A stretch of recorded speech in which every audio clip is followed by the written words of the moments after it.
Hello there, commanders, and welcome back to National Cup. We are in the second battle of the semi-finals, now on the Russian map of choice. Most likely they have elected to go on Salernum.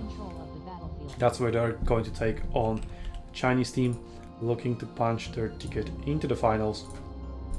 Let's turn Fog of War off and see what both teams are up to.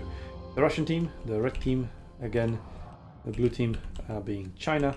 Both teams are rushing forward with their cavalry, but Russia is going to be ever so slightly faster. Now the Chinese using their charge as it expires, just about it hits, doesn't really do much damage. War Cry and Oath already used on both sides. And there we go, despite the surprising reflank, the unit is heavily on morale, but 2 units of the Russian cavalry versus just 1 of the Chinese means that the watchtower is secured by the Russians, so they see everything that's happening in the area, while the Chinese are going in blindly. They're sending the second unit of their own, but it is not enough to tip the scales in their favor. And now both teams also sending in their infantry as it arrives behind the cavalry. But Russians are looking to keep that possession of that watchtower. That is definitely a key objective to hold for them. Let's look over here in what's happening in the city. So one pike unit over there for the Russians, some swords, some spears, facing off against pikes from China, very nicely catching the Russians off guard over here. They do have repeating crossbows as well, which are a very good counter to enemy pikes, but they're smartly hiding behind a corner. And the Chinese team has a lot of infantry to go through, but they're flanking with their own pikes from all angles. So D is possibly going to go the way of China. Russia also not committing at all to C. So once it unlocks in 1 minute and 20 seconds, it is going to go the way of China. But as China is winning on C and on D, possibly, Russia is committing a lot of forces over here on top of the hill and already wrecking China. So we'll see how fast they can deal with them. They are already advancing towards B, here from the forest below the cliff, below the watchtower. They're also slowly mopping the Chinese units up there in the forest. Cavalry will start flanking, start applying War Cry over there to get rid of those units faster and already allow the infantry to move towards the capture point, or they will just send other cavalry units in there, as only archers are in there, so obviously they cannot contest the point, they need to run away. If B is not going to be captured, but it is also going to be contested as the Russians do fuck up a little bit, but that unit can be very easily flanked and routed, so Russians should be able to get B anytime now. And the Chinese are slowly winning over here on D, slowly clearing up the Russian infantry defending it, thanks to the repeating crossbows and pike combo. They also do have some other units, some cavalry, some glaives, some swords, to make sure that the pikes aren't left alone and maybe flanked and routed or outplayed in any way or shape or form. So B is going to be captured by Russians any second now. D still being held, but there we go, one last unit is going to rout now. So Chinese are going to start capturing D, but C has been contested by the Russian Oath cavalry. Well, does it have Oath available? It did use it earlier on top of the watchtower, so if Oath is not available for them, they're not going to be able to hold that well, and there's no other Russian forces in the air. But they're saying, you know what, you can take D, you can take C, we are going to take your base. Again, this is the same thing that happened to France. I don't know if it was against Russia or some other team, maybe it was against Ukraine, but the Russians do definitely like their base captures. They're going for another one in this tournament. The rushing forward, C will be secured by the Chinese team.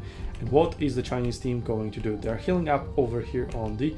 I don't think they're really aware of what is going on. They should be aware, first of all, because they have been finished over here by something that were pursuing them. They also know that nothing is really coming to C. They have been given C for free. So now they still have time. Those spears are going to buy some time for all the Chinese team units to recall. They're not recalling. Why are you not recalling? You're running back and forth. Now, there we go, repeating crossbows are going to recall. But you need infantry to recall as well. You're not recalling your infantry. And the Russians are already inside the base. There we go. Some of the some of the Chinese team units have respawned, already recalled back to the base, and now are entering it. So if the Chinese can defend their base, they will be able to get ahead of the points. But, well, first and foremost, they need to defend their base. 8 units for China, only 4 units for Russia inside the base, but more and more will be pouring in by the second, as Russia is just moving in one ball of death, some kind of a Death Star build, as some of the Warhammer veterans would call it. 9 versus 5, 10 versus 3, 11 versus 3. It is looking good for China. China is also launching some of flanking attacks. They can find some charges into the Russian regions possibly. B is being held, as it is the only way the Russians can contest the base. 9 versus 9, 7 versus 9, so Russian now in number advantage inside, as they managed to find cavalry charges into the repeating crossbows of the Chinese team. So those are going to be removed. Russians are also going to put their barely alive range units inside the base. So if they can be cleared, that's 2 units less inside the base. But now it's 17 Russian units inside the base. It's just 3-4 Chinese units inside, as they are putting Russians are putting pikes on top of the healing zone. So that is one path to the base denied, but Chinese can still go around and enter through the other way. Those glaives need to get a move in and just let their own units to get inside the base. But 20 Russians units now inside the base. The Ashes still alive, the Repeating Cross is still alive. Chinese cavalry just now approaching, trying to find us. They were trying to get B. That was their way to victory. But as 19 units are inside their base, the Chinese are going to fail to defend their base. I think they definitely could have defended it if they just played a little bit smarter, but they're too slow to react. Their cavalry and their melee units, some of them tried to get back B. They failed to do that. They didn't attack the base from behind, and well, they were just too slow to react in all of their moves. Like, yes, going for B was a good idea.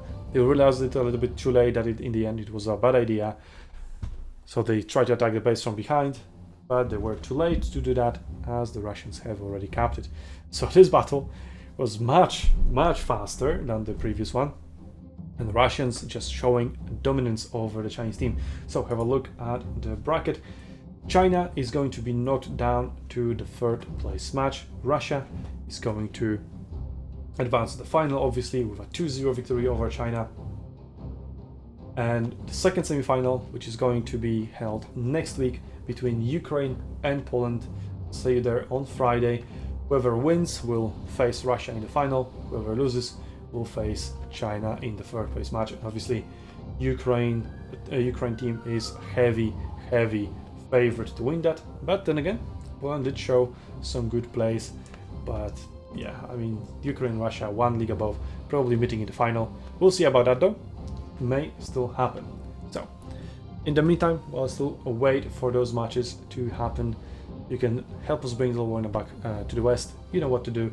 If you don't, just ask. And until then, I'll see you on Arena's Battlefields Commanders.